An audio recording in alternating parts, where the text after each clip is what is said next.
สิเรืออยู่ดอกรถให้น้องทงขับรถให้ไปตามเอาน้องทงได้มื้อเช้านี่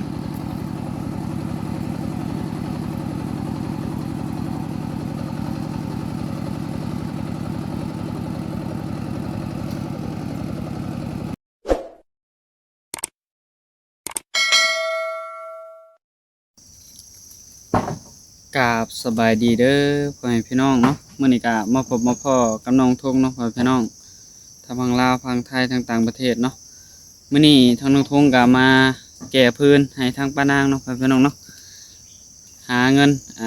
เติมเน็ตก่อนพ่อแม่พี่น้องเอ้ยพอดีช่วงนี้ก็พอดีบ่ได้ลงคลิปให้แม่ FC ได้รับชมเนาะก็ต้องขอโทษขออภัยนำแม่ FC เบิดสุขสุขคนเนาะทางน้องทงก็กำลังหาเงินอยู่พี่น้องเอ้ยกำลังหาเงินพอได้แบบงบเติมเน็ตเติมหยังเนาะพี่น้องเนาะช่วงนี้ทางน้องทงก็บ่ได้ลงคลิปเลยพี่น้องเอ้ยโดยก็ต้องขอโทษขออภัยนะพี่น้องพอดีมื้อนี้มาขับรถไถให้ป้านางเราก็ให้เงินอยู่ดอกพอได้เติมบัตรเนาะพี่น้องเนาะโดยโอเคเนาะทางน้องทงก็สิพาแม่ FC ไปหาชมกันเลยเนาะเพราะว่าน้องทุ่งกับบริลงคลิปหลายมือแล้วเนาะเพราะฉะนั้นเนาะกะย่านเพิ่นปิดอีสัง YouTube ที่น้องทุ่งลงเนาะเพราะฉะนั้นเนาะก็เลยมาถ่ายก่อนเนาะมื้อนี้เนาะย่านมันปิดเนาะเพราะฉะนั้นเนาะอีกอย่างเสียงดนตรีอีสังก็เอาลงบ่ได้เนาะเพราะฉะนั้นเนาะในคลิปทางน้องทุ่งก็เลยบ่ได้ใช้ดนตรีแบบมีเฟซมีชื่อช่องอีสังอยู่ในหันก็บ่ได้ใส่เนาะเพราะมีดนตรีพ่อพี่น้องเอ้ยทางน้องทุ่งก็เลยบ่ได้ใส่พ่อพี่น้องเอ้ยโดยโอเคเนาะทางน้องทุ่งก็สิพาแม่ FC ไปหาชมกันเลยเนาะว่าสิเป็นจังได๋เนาะพ่อพี่น้องเนาะมื้อนี้ก็เข้ามาในป่ากับป้านางเนาะมาแก้พื้นให้ลาวมื้อนี้พ่อพี่น้องเอ้ยโดยทางน้องทุ่งก็บ่ได้ลงคลิปหลายมื้อเนาะก็ต้องขอโทษขออภัยอีกครั้งเนาะพ่อพี่น้องเนาะโดยโอเคเนาะทางน้องทุ่งก็สิพาแม่ FC ไปหับชมกันเลยไปกันเลยเนาะพี่น้องโอเคเนาะพี่น้องตอนนี้ก็ทางน้องทงก็ออกมาแต่ในป่าแล้วเนาะก็มาเห็นทางปานางเราเอาพื้นขึ้นอยู่พี่น้องเลยโอ้ตอนนี้ปานางกำลังเอาพื้นขึ้นเนาะเอาสบายดีปานางโดยสบายดีโอ้พื้นปานางเบิดบ่นี่นะคือหลายแท้ผูกกองน่ะอีกเขาไม่เท่าได้นะกองตัวนั้นคงไม่เท่าบ่กองนะเราอยากให้มาแก่ได้ป่ะเราว่าแก่ของเจ้าแล้วเลยแก่ของเราต่อเราว่ะขออนุญาตเนาะพี่น้องสิตั้งกล้องก่อนเนาะยืมเอาขากล้องไอ้ดวงเราบ่ได้ถ่ายแล้วเนาะทางนุ่งทงก็เลยยืมเอาขากล้องไอ้ดวงมาถ่ายเนาะขากล้องนุ่งทงก็ฮักแล้วพี่น้องเอ้ยทางนุ่งทงก็เลยมาเอาขากล้องไอ้ดวงเรามาอันนั้นเนาะพี่น้องเนาะขากล้องนุ่งทงเนี่ยขากล้องน้อยเนาะอันนี้เป็นขากล้องตั้งแบบอันนั้นเลยเนาะพี่น้องโดยโอเคเนาะมื้อนี้แบบอยู่โล่งๆเลยแดดปังๆเลยเนาะผมแดดปังแดดปังๆเลยมื้อนี้ก็แดดปังๆเนาะพี่น้องสบายดีอีกครั้งเนาะพี่น้องทางเมืองทงก็บ่ได้ลงคลิปหลายมื้อแล้วพี่น้องเอ้ยมื้อนี้ก็เลยมาถ่ายเอาปะนางเราเอาพื้นขึ้นนี่แหละชีวิตเนี่ยแม่ก็ขวัดขานก็ยังบ่ได้ขายอยู่ก็เลยบ่ได้เงินเติมเน็ตให้ไปขายวะยังบ่ได้ขายขวัดได้ 4-5 มื้อแล้วน้ำมันรถเบิดเกลี้ยงเลยไปใส่บ่ได้เลยพอแล้วจึงให้ป้าไปเอาเนาะมื้อเช้าเนาะรถแล่ก็บ่มีน้ำมันรถเฮาแห้งก็ติดบ่มีน้ำมันเลยยังบ่ได้ขายยังกองหนึ่งเด้เอาบ่หมวกเนี่ยใส่พอมันนั่นบังหน้าผากไง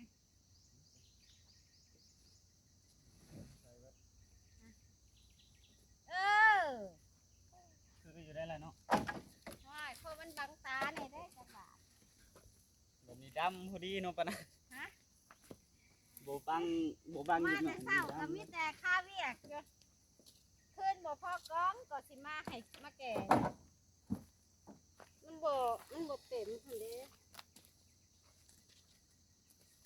ฒ่าก็เล่าให้มาแก่ เราก็จะกองแล้วไม่เท่า ส่งพื้นเจ้านี่ก็เล่าให้มาแก่แล้วปะจ๊ะเอาบุมีน้ำมันมาเลยกันขนาดใช่ น้ำโบมาแก่มือนี้เนาะมากับมาเดี๋ยวกัน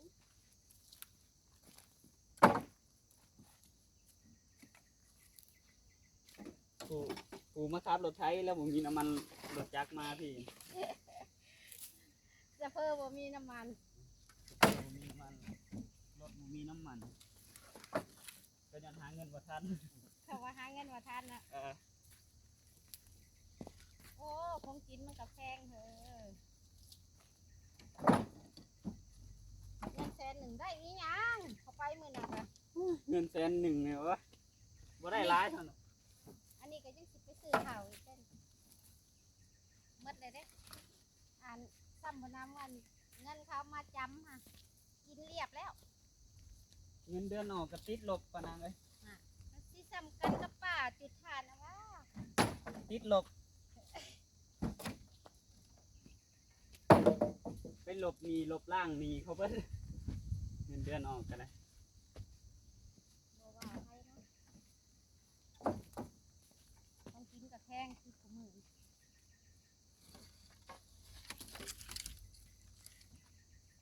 ป้าบ่ทันเอาออกมาหมดแต่อยู่ใน ก็คือว่าหลายคนจนเจ็บยังก็บ่อยู่ดอกปะนางเอ้ยแหงจนแหงต้องการเงิน แม่ มีความต้องการสูงขณะคนแบบจนๆนะเขาแหงต้องการเงิน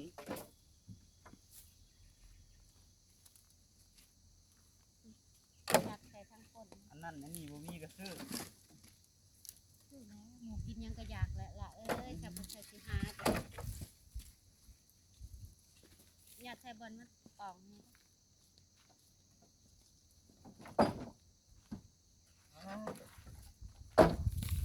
อันนี้บ่รอดบัดนี้พะนังเอ้ยบ่รอดบัดนี้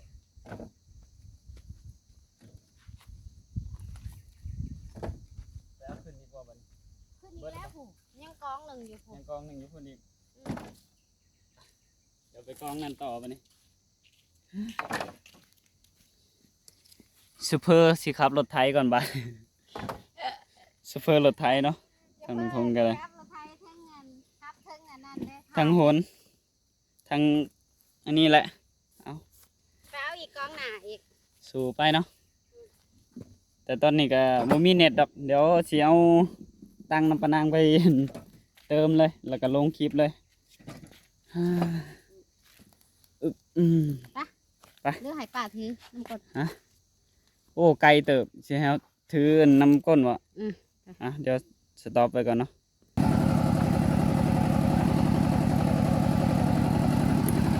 บ่ทันได้เต็มโหลดไปเอาอีกกองหน้าพุ่นละสิเหลืออยู่ดอกโหลดให้น้องทงขับโหลดให้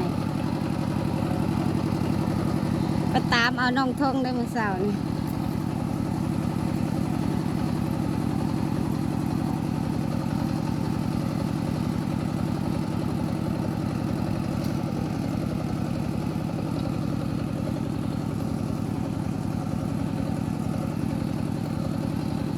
จับกล้องลังเถียมันสั่นขอโทษเด้อมือใหม่เฮียนครับ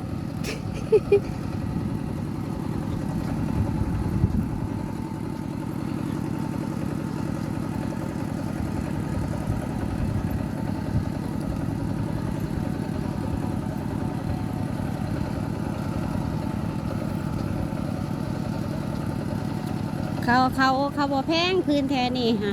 พอตัดเอาอยู่เพราะว่ากระเจ้าวันทางเวียไผ่แห้งสูงอันนี้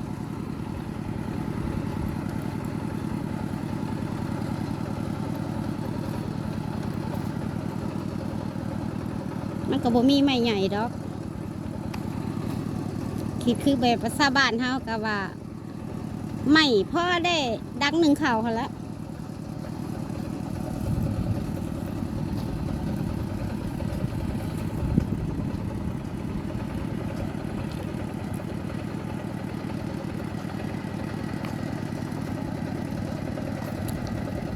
แอบเด้อ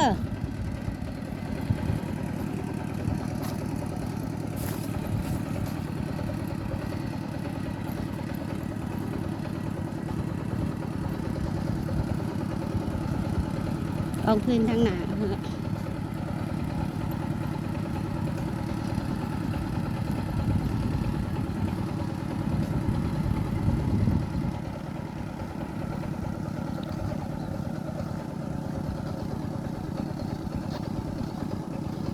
เอายับใกล้แน่เฮ้ย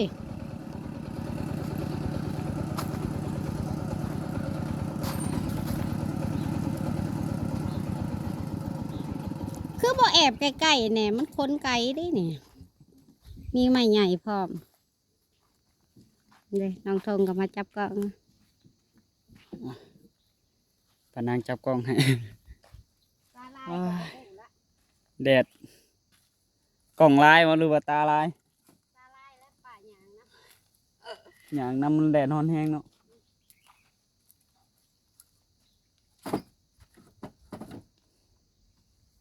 อ่ะเดี๋ยวไปบนพื้นสอยปานางก่อน เอาโดนใหญ่นี่ โอเคเนาะเดี๋ยวไปเอาพื้นไม้ใหญ่ขึ้นก่อนปานางคือสิบ่ไหว พอไว้แหละแห้งเมื่อไรได้ แดดร้อนแห้งเด็กยังก็บ่ไหวเท่านี้นะ มะนาวเขาจมมะนาวมะนาวเขาจมมะนาวอ่ะ หนาวแห้งเกินไปก็บ่ได้ เคยเอาอันทรายน่ะขึ้นมึงเด้อเขา แป๊บนึงครับระวังครับผมแม่งจะมาตอมหูตอมตาย อันแม่งขี้ไห่ขี้เหียน แม่งสิ เฮาห่อนไปสิมันแห้งมาตอมนิ่งเข้าไป มันตอมเหือตอมยังเนาะ ดันชุบเอาวะ อ้าว ละ เรียบร้อย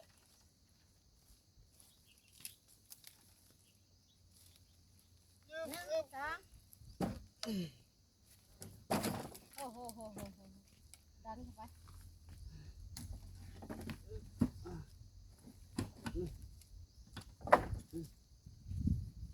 เต็มรถก่อนเท่านั้น เอาดอนใหญ่ค่ะขึ้นเพราะว่าป้าจะให้เต้าถ่านสูงแล้ว ใส่ทั้งคนเรือ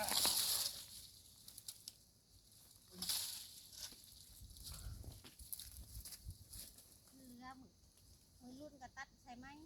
เสือบ่ขอเอาออกมาได้ได้จังวะ จะเบรกออกมาได้จริงแล้ว พ่อไม่อยากได้ทุกคนโยกเข้าไปจะนำมันนักขอน ไหนเลยดิไหนแล้ว เอาไปอีกนั่นนะมาประจมตัวนี้ตึ๊บอย่าเผาเด้อเตรียมทั้งได้บ่เต็ม เบื้องนั้นแหละ เลิกนะท่านได้เต็มเต็มท่านนี้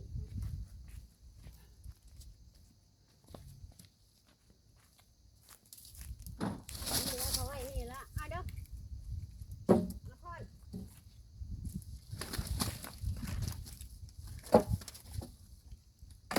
มาฝากเลยบ่เป็นเมียน้ำเขานะ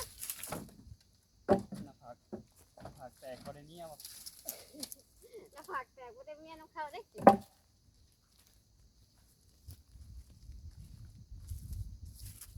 ขึ้นมืดบ่เฮ้ย โบเบิร์ตจัก ฮะ โบเบิร์ต เห็นบ่ โบเบิร์ต ตัวมันสั่นฮะสอดดากมันนี่ สอดใส่มันเล่นบ่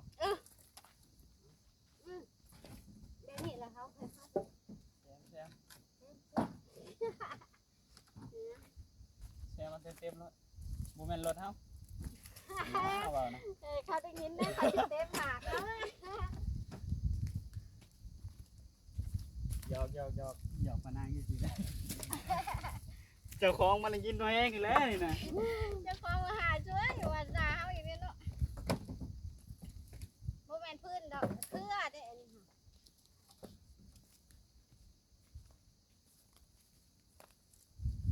ค่ะ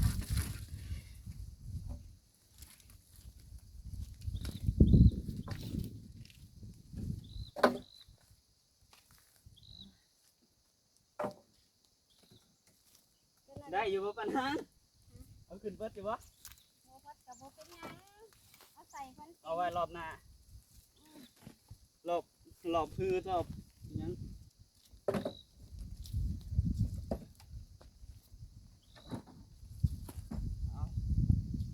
เอาแบบเต็มพิกัดให้ตะนางเลยนี่นะล้น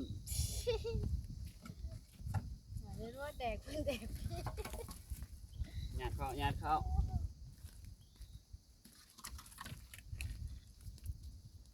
ใส่เด้อทางคุณเด้อ เดี๋ยวข้างก้นมันนำ ไม่มันยาวแดกบ่ได้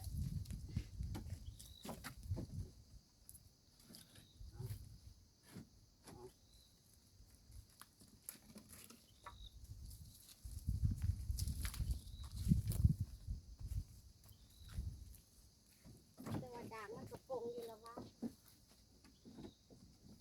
เนี่ยจะมันรูดเกียร์เลยเด้อ อย่ามันรุดหาแล้วถ้าเสียงแดกในดิ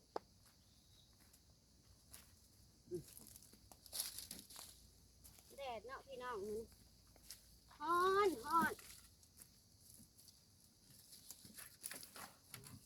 เห็นแล้วก็พัก คนเมื่อแล้วก็ผักและทุแล้วบ่ายทุแล้วมาเอาอีกถ้าได้ไม่เท่าคนไม่เท่าบางคนกะแล้วแต่ เบิ่งด้วย เสื้อเพื่อนี่พร้อมอยู่ได้เสื้อเพื่อ พร้อมตลอดแหละ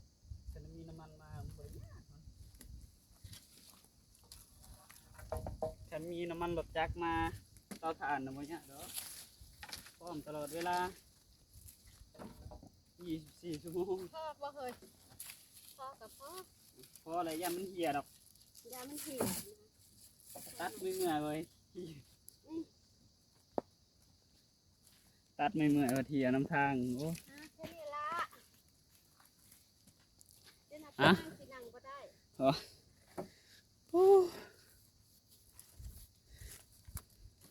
ฮ้อนมือนี้พอพี่น้องเลยโอ้ตะเอาขึ้นปะนังเลยเอาแบบล้นเลยก็ได้ปะนัง พอแล้ว บอก พอแล้วบอกเอฟซีเนี่ยป้ากลับบ้าน กลับบ้านใช่คิดว่ายังบ่พอนะเห็นเก็บขึ้น จะขึ้นไปซื่อๆแหละมาจน แซมโอเคเนาะทางลุงทงก็สีได้จบคลิปแล้วพ่อแม่พี่น้องเอ้ยโทรศัพท์ตากแดดหลายเลยโดนเลยยันมันฮ้อนแล้วมันชินอกเนาะโทรศัพท์ก็ได้แดดฮ้อนแห้งแบบนี้ฮะยันบ่ไหวก่อนนั่นแหละคนเอาไหวอยู่แต่ว่าโทรศัพท์นี่ยันบ่ไหวก่อน อ่ะ โดยสบายดีเด้อ สบายดีปะนาง อยู่ดีมีแห้งสุขภาพแข็งแรงเด้อเจ้าจะได้ความไข่จะมีแต่ความสุขความเจริญปีใหม่ก็มาฮอดแล้วนี่ อ๋อ ให้ มัน เจ้าแต่มีแต่ความสุขความเจริญเด้อ มันไกลโหดกินเนี่ยยังบ่ได้ยินปะนังเลย โอเคโอเคเนาะทางลุงทงก็สิได้จบคลิปไว้เพียงเท่านี้เนาะก็หลายมื้อแหละทางลุงทงก็บ่ได้ลงคลิปเนาะก็ต้องขอโทษขออภัยเนาะว่าพี่น้องปีใหม่ปีเมือนมาแล้วก็ขอให้แม่ FC เบิดสุขสุขคนเนาะให้สุขภาพแข็งแรงเนาะให้อายุยืนยาวเนาะทางลุงทงก็อวยพรบ่ค่อยอันเก่งปานใดเนาะพ่อแม่พี่น้องโดยทางลุงทงก็สิขอลาไว้เพียงเท่านี้เนาะพ่อแม่พี่น้องเนาะเดี๋ยวมาพบมาพอกันในคลิปหน้าเนาะพ่อแม่พี่น้องโดยทางลุงทงก็สิขอลาไปก่อนพ่อแม่พี่น้องเอ้ยมื้อนี้ก็แก้พื้นให้ปะนางรถหนึงเนาะพ่อแม่พี่น้องโดยโอเคทางลุงทงก็ขอลาไปแล้วเนาะพ่อแม่พี่น้องสบายดี